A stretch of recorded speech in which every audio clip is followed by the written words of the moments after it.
Dari tangan kreatif Daeng Mile, warga desa Mandale, kecamatan Bajeng Barat, Kabupaten Goa, limbah kayu disulapnya menjadi kerajinan bernilai ekonomi. Kerajinan tangan yang sudah dibuat diantaranya gantungan kunci, lampu hias, tempat tisu, hingga miniatur rumah adat. Usaha memanfaatkan limbah kayu yang mudah ditemui di belakang rumahnya dan menjadi kerajinan tangan dimulai saat dirinya berhenti bekerja sebagai kontraktor. Kreasi pertama yang dibuat yakni gantungan kunci.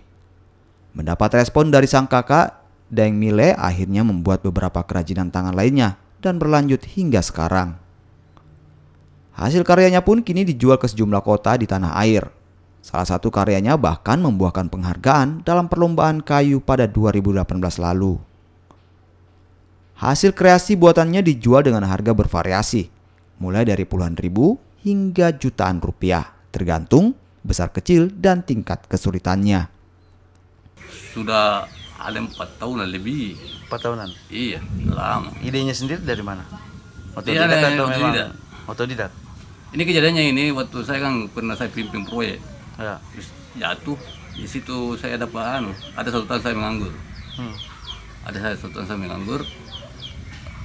Terus saya lihat ada tangki kayu.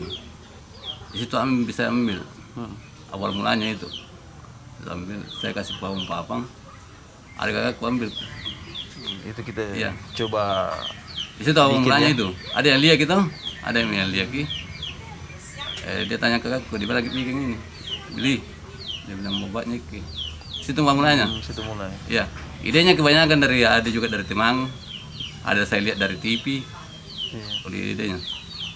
Hasil usaha kerajinan tangan yang digulitinya selama 4 tahun terakhir juga digunakan untuk menghidupi keluarganya.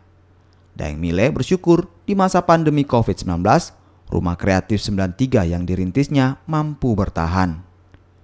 Angka 93 dipilih berdasarkan angkatan saat mengenyam pendidikan di bangku SMP. Selain keluarga, dukungan dan motivasi untuk berkarya juga datang dari rekan sekolahnya. Asis, Kompas TV, Goa, Sulawesi Selatan.